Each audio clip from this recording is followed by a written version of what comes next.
When we are able to raise our kids with just like curiosity and love and confidence and just joyfulness, it's not always pretty. Like, I'm going to say that it's not always pretty because you think like, I'm going to wake up today and I choose joyful. And then your kids are like screaming because the pancakes weren't the right shape. And you're like, I am confused. But I think the good enough mom is the one that can look at that and go, you have big feelings. That doesn't ruin my day. And that doesn't make me a bad mom.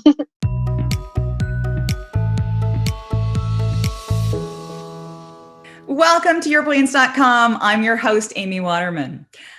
I don't think that there has been a tougher time to be a mom. And it's not just the pandemic and the school closures and the insanity of having kids at home while trying to work from home. It's the pressure we're under not to screw up our kids. Can you name 10 ways you're screwing up your kid right now? I can. Frozen dinners, too much screen time, swearing in front of her. The list goes on. And the worst thing is, we're not just supposed to be great moms. We're supposed to be great wives. We're supposed to have great careers. We're supposed to look great. It's the perfect mom syndrome, and it's killing us. Our guest for today is here to stop the madness. Tiffany Kilpatrick is the founder and creator of the Mom Toolkit, an online program that helps you own your day, flourish as a mom, stay romantically connected to your partner, and take really good care of yourself. Tiffany is a parenting expert with hundreds of hours of parenting classes and state trainings and retreats and conferences and continuing education under her belt. She's also a certified health coach and a homeschool mom of 3. I can't wait to find out what tools she has to make my life a lot easier. Welcome, Tiffany.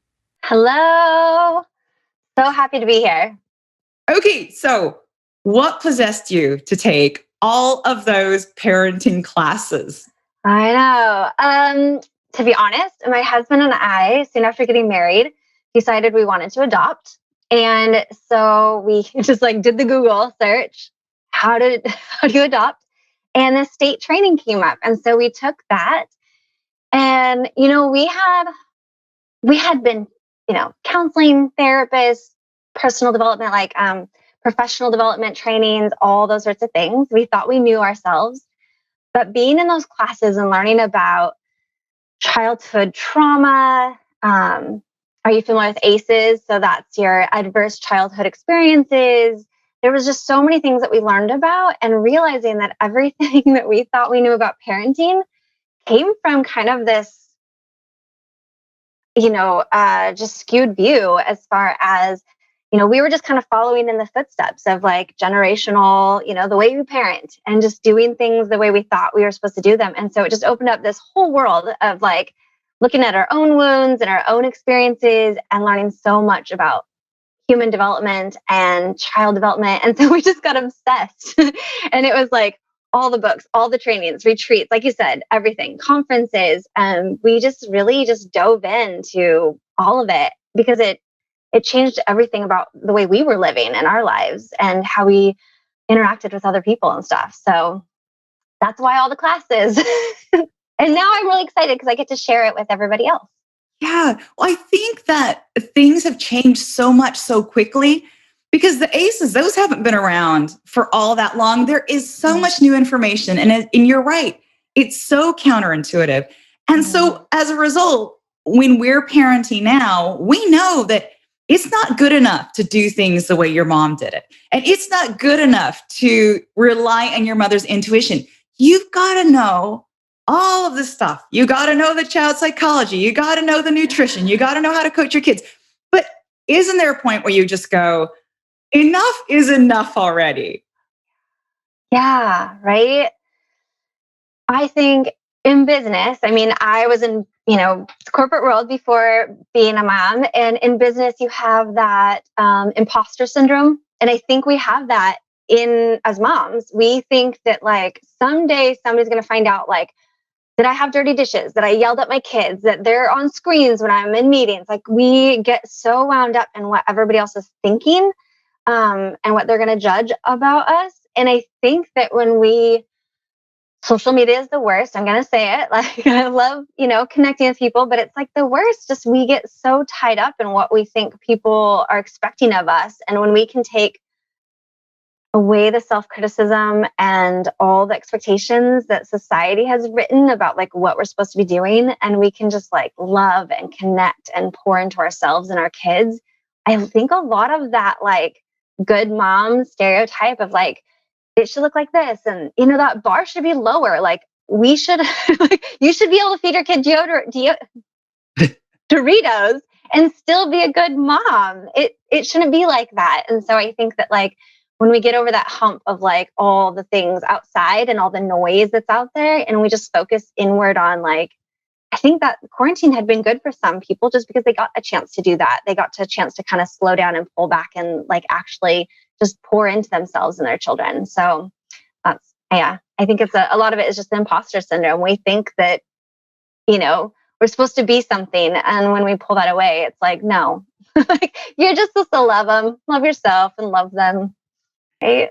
Okay, so I want to dive into that a little bit further. So it's like we've got this continuum, and we've got the bad mom on this end, and she's the one who feeds her kids Doritos. She's the one who lets them stay on screens all day. She's the one who just lets them do whatever they want. And then we've got on the other side, we've got the perfect mom. And she's the one that's on Instagram, and she's posting those really aspirational pictures of the kids baking and them running around planting a garden, and they're all eating organic food. Okay, so what I want to know is, what is the good enough mom? What does she look like? How does she raise her kids? What does she do? I'm going to say the good enough mom actually has come from a place of neutrality.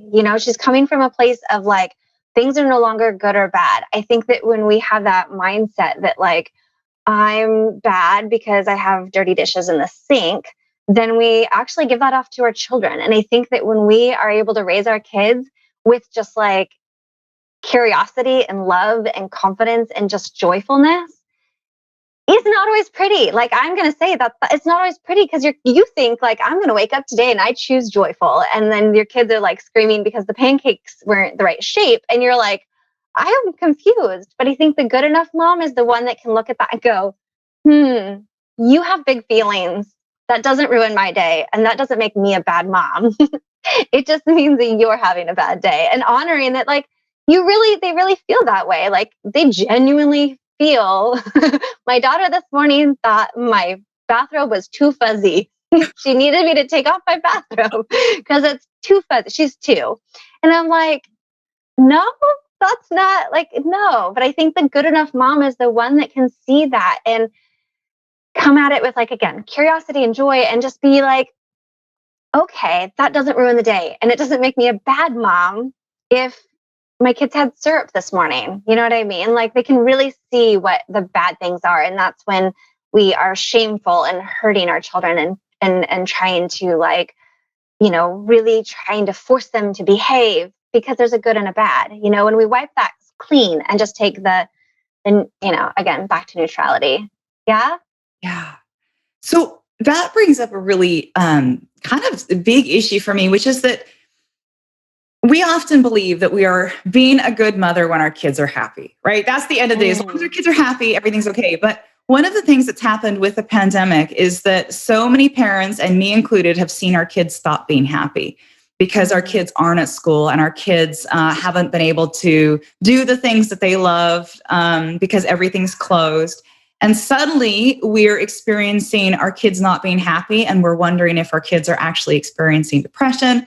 And we're wondering whether, we're seeing our kids being more anxious. And we feel like the mental state of our children is our fault.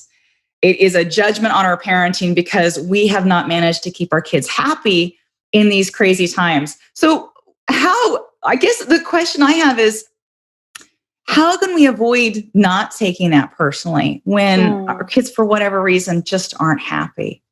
Yeah. It's that whole like, I feel like you're failing them, you feel like that's hard.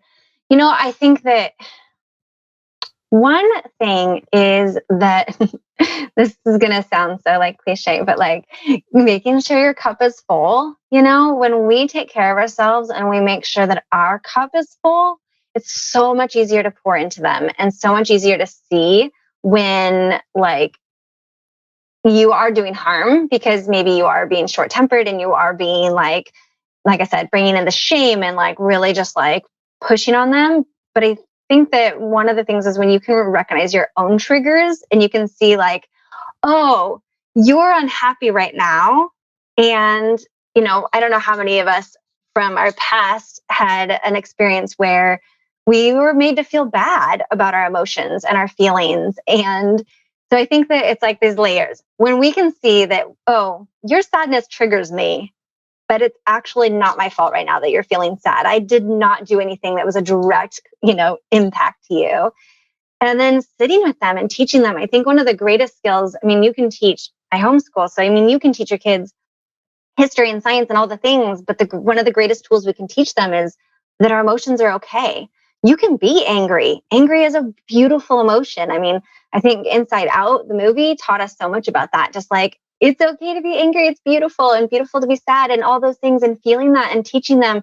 And it's hard because as adults, a lot of us haven't learned that, how to just do that. So being able to say like, okay, this is what it looks like when we're sad. And these are the options we have for like processing through our sadness. And that can be like snuggling in a blanket and doing these things. And like, it doesn't necessarily take away the feeling that we're, doesn't take away the guilt or the fact that we're failing. We're always going to wonder if we can do better.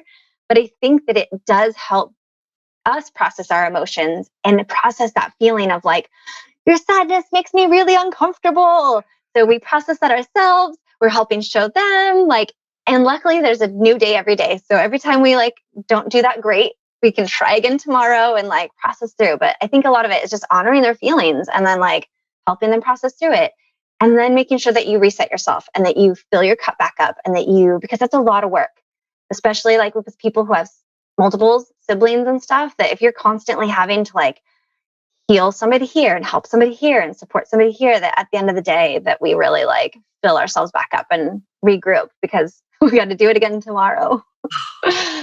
That is so important. I think honoring all emotions and not recognizing that an unhappy child is not your own failure. It's just an unhappy child, and kids are going to be unhappy. They're going to grow up. They're going to be unhappy. And this is an opportunity to learn to deal with those feelings. I love that answer. One of the things that is coming up for me is that phrase mom guilt, because I think that overarches all of this. I just cannot think of, I think I could find something to feel guilty about. Every single thing I'm doing as a parent, I find a source of guilt because I could always do it better. I'm never doing it as great as I want it to. I wonder if you have any tips for us on how to deal with that guilt. Taking real account of your self-criticism actually is a lot of that. If we can, it's a gratitude. If you take, so for most people, I feel like if you can take it and look at the positive wins, the gratitude, eliminate some of the self-criticism and put all that in like to different compartments. At the end of the day, I like to just download, here's all the things I did today. Here's all the things that I accomplished. These are the great times that we spent together. Me and my kids did this together. And I made my daughter laugh by, this joke or whatever. Like I try to take account, because when we forget throughout the day and we forget to count those as wins. And I think that piles into this like guilt that like, oh, all I can remember is the screaming, or all I can remember is that I burnt somebody's toast and then they cried for an hour because of whatever reason. And I think that when we can actually like regroup and look at all the wins, and again, get out of our own head, like stop criticizing yourself. You are so much better than some burnt toast. Hashtag better than burnt toast. So I was thinking, we disappoint our kids every day. Every single day, I do at least one thing, but usually a dozen that lets my daughter down, disappoints her.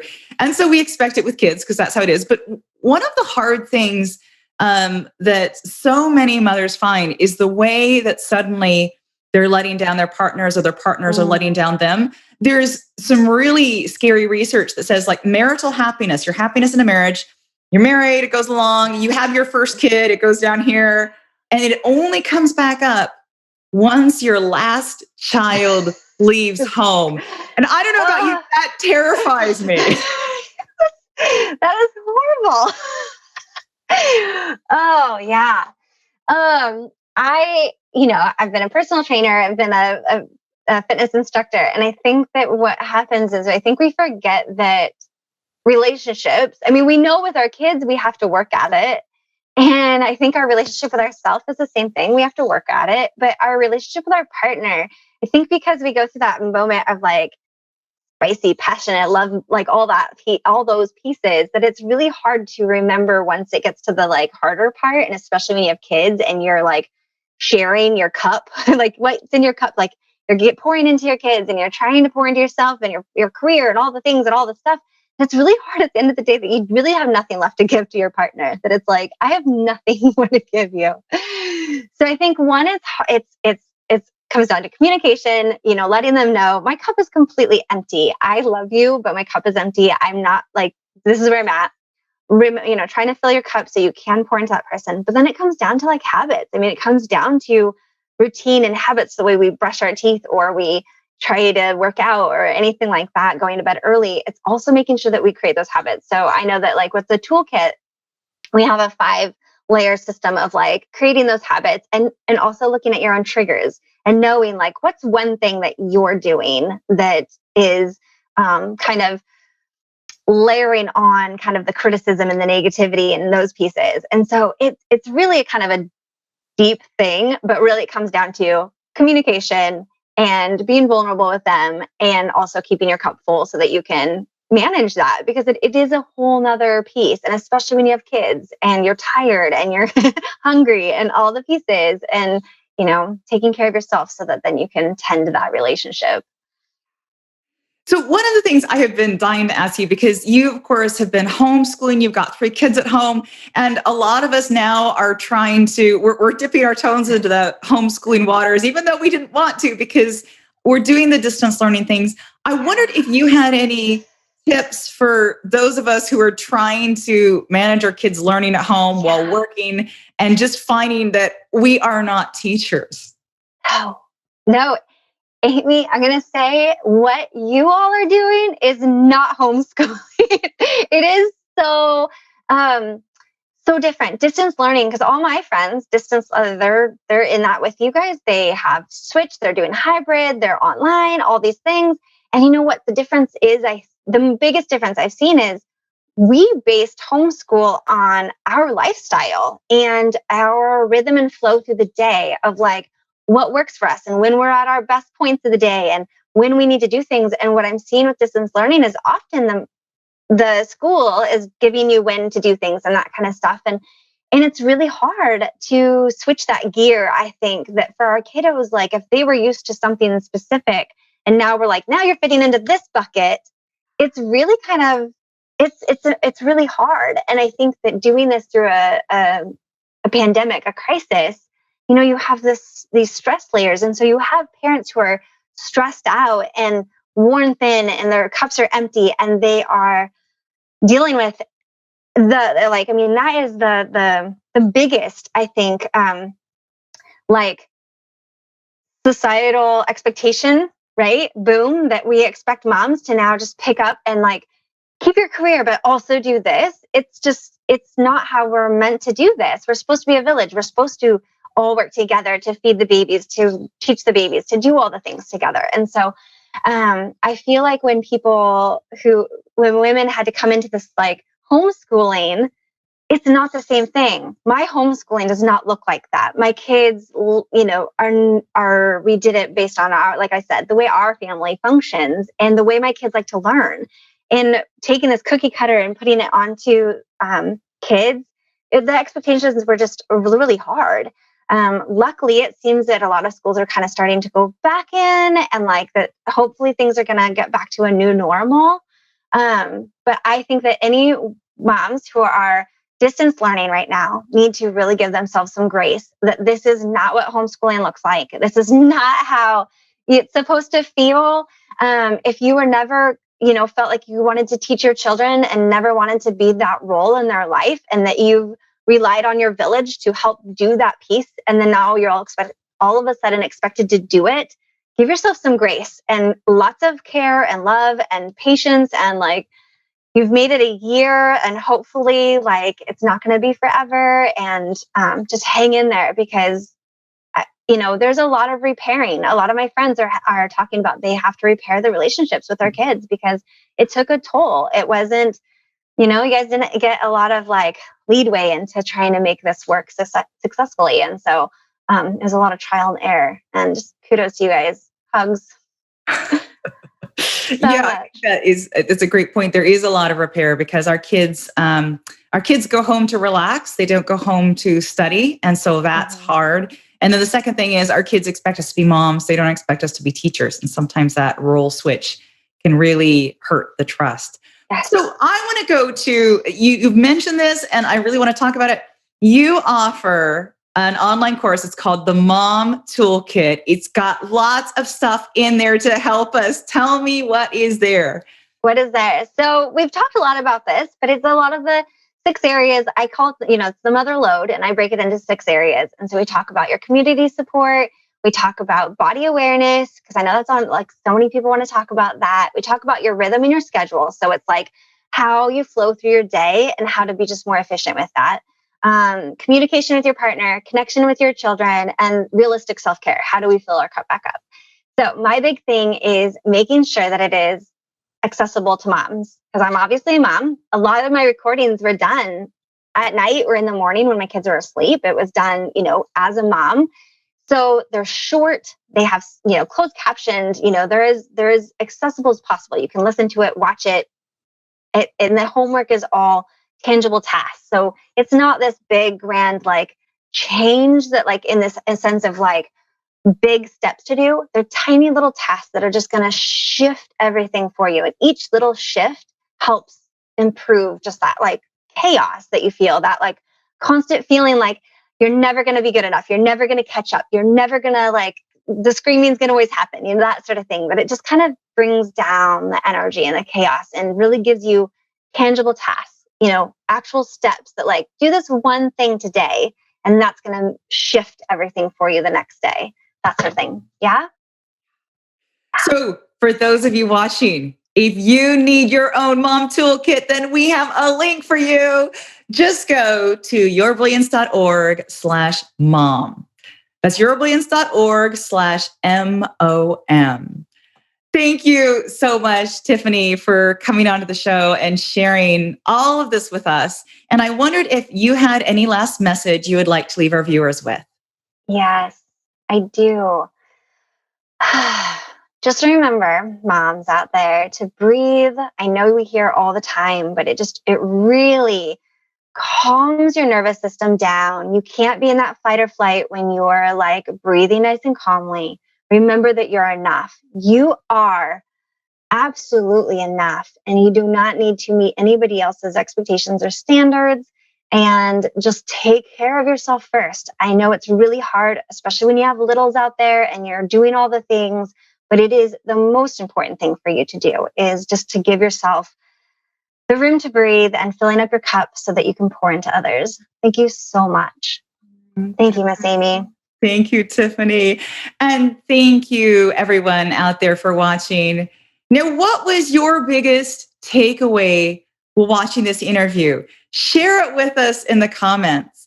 And for more interviews like these, make sure to subscribe to Your Brilliance TV here on YouTube, and then come on over to yourbrilliance.com for more tips and insights on how you can live your most brilliant life. See you next time.